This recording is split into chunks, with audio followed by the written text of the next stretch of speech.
Welcome to Mobil1 The Grid. Coming up today, we go racing with US actor Patrick Dempsey and go behind the scenes at the M Sport factory.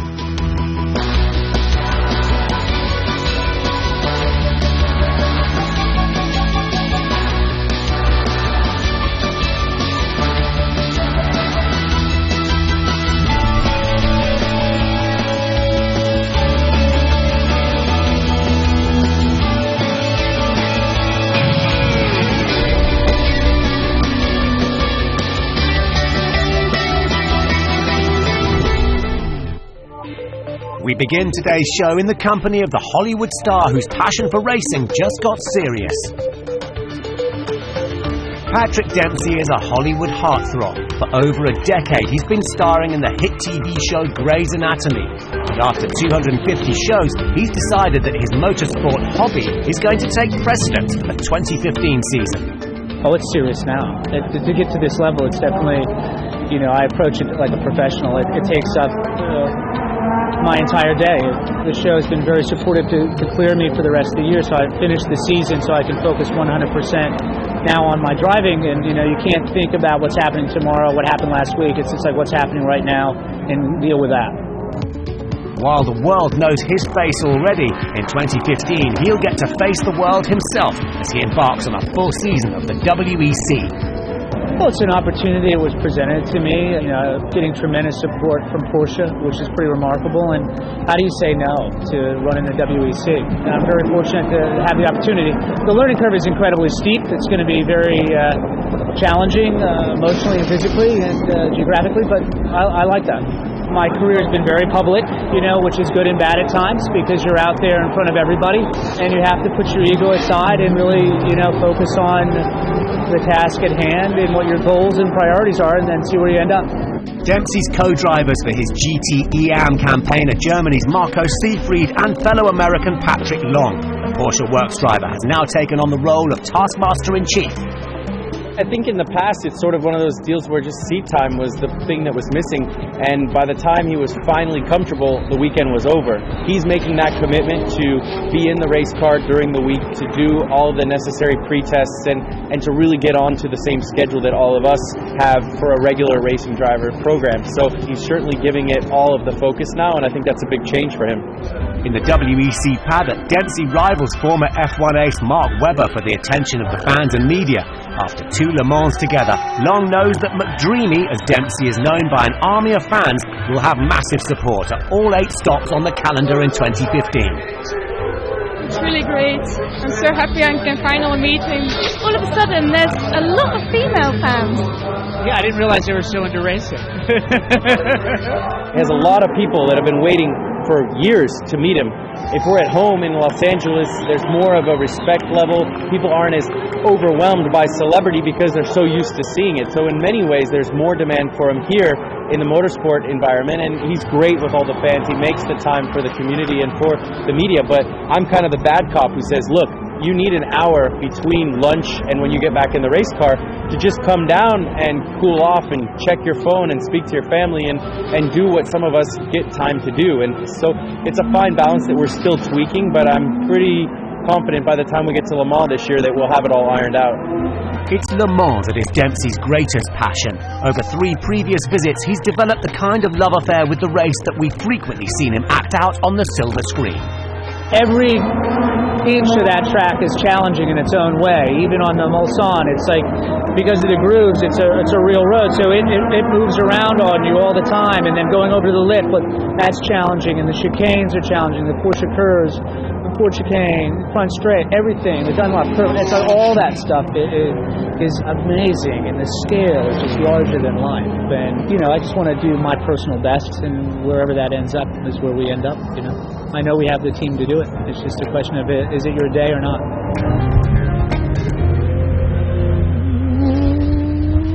We head on to the grid now for action from NASCAR and the Nurburgring 24 hours. A massive field of over 150 cars took to the track at Germany's famous Nurburgring Nordschleife, and it was the Mark VDS BMW Z4 that qualified on pole. You wait 1 year for exactly this moment. This is Nurburgring. This is the start of a 24-hour race, and this is just great. It may have been a 24-hour race, but the battling began immediately. It was another BMW, that of Team Schubert with Martin Tomczyk behind the wheel, that sprinted into the lead in the opening corners. The Zach-Speed Mercedes was an early casualty of this race of attrition before the leading BMW hit trouble after Claudia Hürtgen slid off track in the gloomy and rainy conditions. Audi were looking increasingly strong with their new R8 LMS, the number 28 WRT car, surging into the lead. The racing continued into the night with several teams falling by the wayside as the treacherous Eiffel track continued to wear out machinery. By morning, it was the 25 Mark VDS BMW, sister car to the Polesitter, that had emerged as the main challenger to the 28 WRT Audi. The 44 Falcon Porsche looked secure for the final podium spot. After the 24 hours, it was the Belgian WRT team in their Audi R8 who emerged triumphant by 40 seconds over the BMW, the closest finish in the history of the race. Winning here, it means a lot, especially for a Belgian team who never succeed very well here, and I'm very happy. From Germany, we head to Charlotte, USA for the NASCAR Sprint All-Star Race.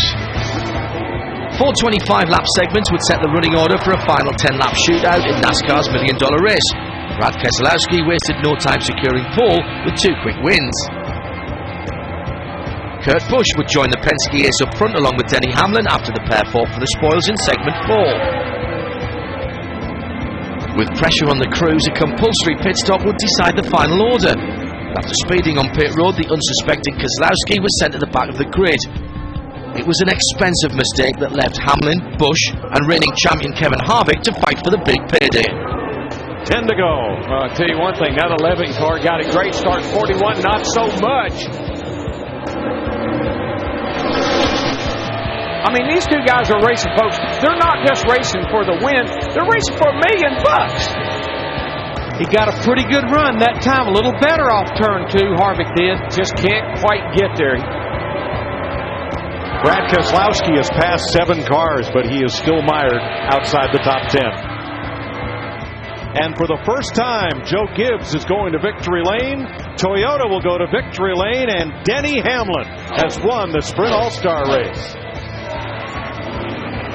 You want to win the Daytona 500, you want to win the Brickyard 400, you want to win the Coke 600, and you want to be an all-star. So just a big day. We head to Cumbria in England now to meet the man behind one of motorsport's most enduring teams. Malcolm Wilson's M Sport has been at the forefront of World Rally since 1997, running the Ford WRC program for 15 years until the Blue Oval pulled out of the series in 2012. The company is now a flourishing business, still involved in rallying at all levels, while recently taking a turn off the stages and onto the racetrack. M Sport originally was formed as Malcolm Wilson Motorsport back in August 1979. And I really established the company so that I could run my own rally program because I was driving at the time. We were getting support from Ford and the likes. It was something that I really wanted to do because I'd always built my own cars prior to that. And then, of course, once we got the Ford contract, we needed to find a much bigger premises and facility. And then, of course, this place came on the market in a parkland setting. It's 115 acres of total ground. Plus the main hall that we're sat in here now is a listed building. And then, of course, where we built all the workshop and the engineering facility was basically what was originally the walled garden area. So it's the same footprint as what was there originally.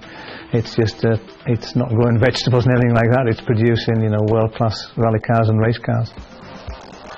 With cutting-edge vision, Wilson turned the stately home into a facility capable of running the top-flight WRC program. A young Colin McRae brought their first victory with the new Ford Focus WRC in 1999. World Manufacturer Championships followed in 2006 and 2007, the first for Ford in 25 years. Fortunately, when Ford decided to withdraw at the end of 2012, we'd, because we've been in the business a long time, we'd actually built up a really good base of customers. Each hour shop window is the WRC, so it was important that we stayed there. But then we were fortunate that we managed to tie up a deal with Qatar for 2013. That kept us at the highest level. 2014 we went it alone because again our customer base had increased with the new R5 car, and we're going it alone again this year. As well as their own WRC entry and developing Ford's customer rally cars, Dovenby Hall now provides a home for their brand new venture in the Blancpain GT series. We were in discussion with Bentley in 2012, which involved a complete new change of direction for us because we'd been 100% rally, nothing else. So, you know, I was very honest with Bentley, said, look, we've got no racing experience whatsoever. But they've been doing quite a lot of research on our company, and there are quite a lot of similarities, should we say, crossover between what we do on a rally car and what we do on the racetrack. There's no question it's been a big learning curve for everybody. I remember the first race at Monza. We learned a lot that weekend because we were, you know, on our first race, and then of course we followed that up with a win at Silverstone and Paul Ricard, which I don't think anybody expected this rally team from Cumbria to go out and win races in the first season with a Bentley. With a strong start to the 2015 Blancpain campaign and Elfyn Evans' first WRC podium in Argentina, the future looks bright. Add in a new engineering facility, and M Sport is set to remain at the heart of racing for some time. We're open to anything at the moment, especially when we get this new facility, but the core and the heart of the business is still the WRC programme and increasing the Bentley race programme. We've basically won in every category, and of course we won races last year with Bentley, but now of course the pressure's on this year. We do need to try and win the Blancpain Championship for them. After the break, Jenson Button gives us his take on the Monaco Grand Prix. And we go grassroots racing in Citrus County, Florida.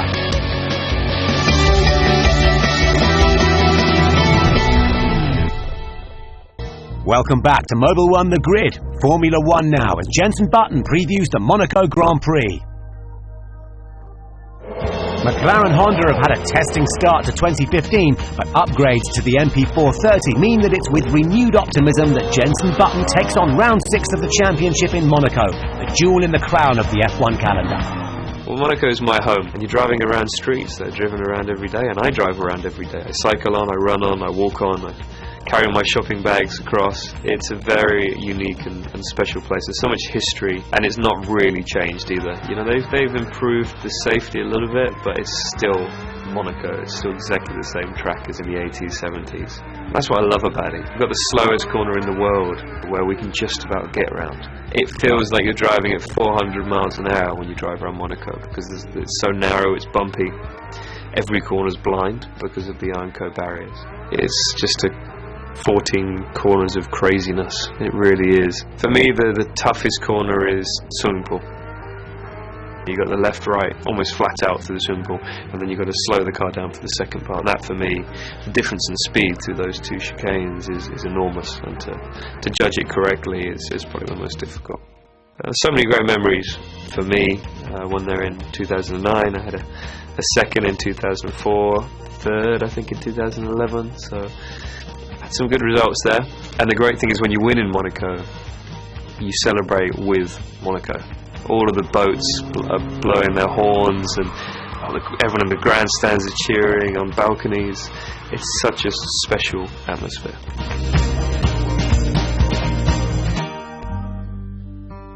Next up, we head to Florida, USA to go track racing with the good folk of Citrus County.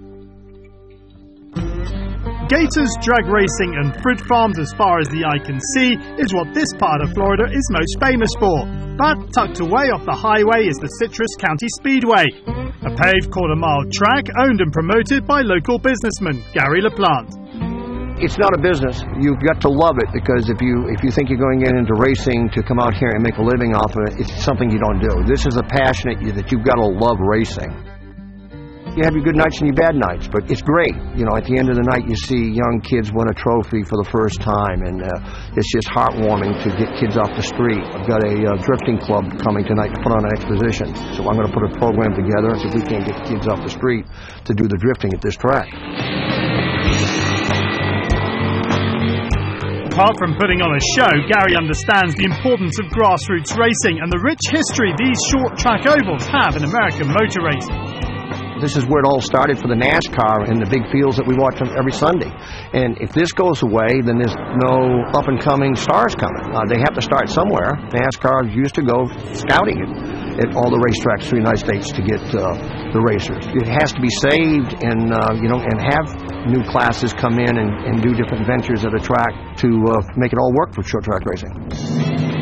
Professionals like Randy Anderson try to make a living out here, whilst racing alongside amateurs with big dreams of future success. 9-to-5 job. I'm actually a roofer. This is just a little hobby on the side. I'm trying to step up the ladder, and hopefully I can get up in a Cup car or a truck series in NASCAR pretty soon. If I can get in a truck, that'll set my goal. This is what I do for a living. We build race cars, we race cars, and we race all over the country. For the most part that we come, it's for the trophy. So we come to win because it's what we do. I mean, next week we'll be somewhere else racing. So we just got to do the best we can when we come out here every time. It's not just the young guns making their mark. Members of the Daytona and Antique Auto Racing Association, or DARA, also come to the Speedway to show off their skills and retro race cars. For the most part, all of us guys in the sprint cars that race together were friends. It's not about winning, it's about having a good time, because none of us have any sponsors. This is all out of our own pocket. There's no cash to be won at the end of the night. It's just for the fun of it and enjoying the camaraderie and at least pretending to be race car drivers. Within our club, we have people who are rookies. They just always wanted to race and never got the chance until they retired.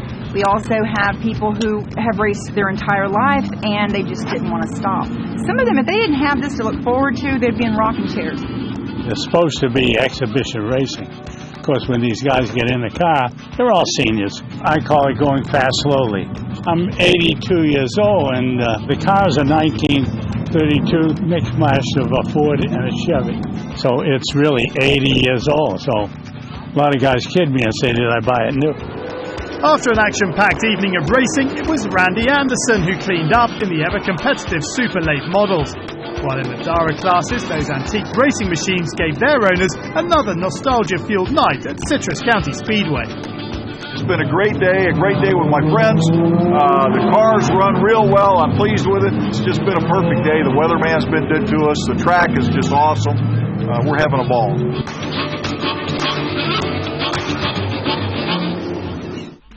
Now we get up to speed with an F1 ace who is also joining Porsche for the Le Mans 24 Hours.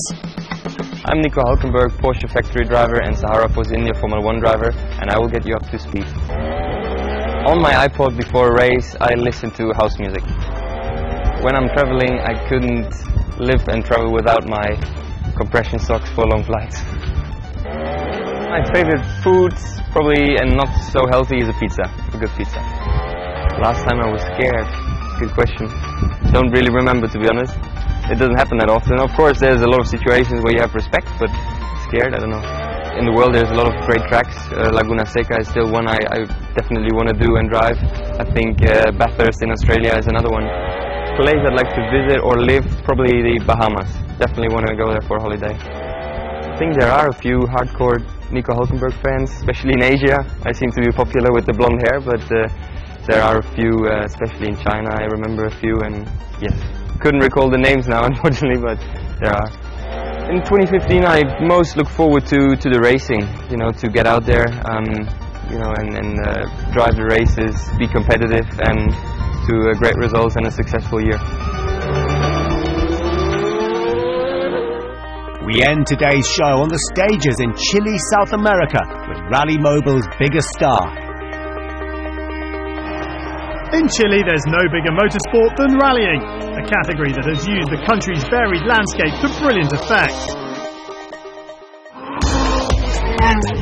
The introduction of FIA Group R classes 2 years ago has encouraged higher standard competition and drivers aspiring towards the world stage. Chilean R3 champion Jorge Martinez is one of those hoping to make the breakthrough. I started in Rally Chile thanks to my father. He was a big motorsport fan too. I was only 16 years old and I didn't even have a license. I needed written permission to take part in every event. My co-driver even had to drive between the stages. That's how my journey in motorsport began, 11 years ago with Rally Chile. With co-driver Alberto Alvarez, Martinez learned quickly, finding a natural flair for one of motorsport's toughest disciplines while developing a fast, on-the-limit style. The first time I came, I fell in love with the sport. I'd raced on tracks before, but when I discovered rallying, I really fell in love. The first bend I saw, I was hooked. We started in Rally Chile in 2003. By 2004, we'd won our first stage, and then in 2005, we took our first championship. Now we've won 7 titles. We're extremely happy that we've had so much success. While the M4 saloon-based class brought results quickly, the new Group R categories in 2013 offered the chance to compete at a true World Rally Championship standard. Since I've changed to R3, we've won both the 2013 and 2014 titles. We'd already won 5 championships in N4, so we thought it would be a new challenge to compete in these other big categories and change to a different car that needed to be driven in a different way. So we accepted the challenge, put ourselves in the R3 category, and thank goodness it's gone very well for us. Success brought Martinez the chance of a lifetime last year to test with the M Sport World Rally team in the UK, where he showcased his talent in the WRC2 Fiesta R5. It was a fantastic opportunity for us to find out how they work. These giants of rallying are well known for their perfect car preparation and the efficiency with which they work. M Sport are very successful in the way they operate. And we always had that objective, that one day we too might compete at a world level. Testing with a top world rally team was a taste of what the future may bring for Martinez. Piloting his R3 Renault Clio this year, he'll aim for an 8th straight Chilean title, while the ultimate aim is to join the big stars in the WRC. For me, the dream is to join WRC2 and be able to race in the R5 spec cars. That would be the objective and what we're working towards. Not in the short term, we know we have a long way to go, but that's our main target.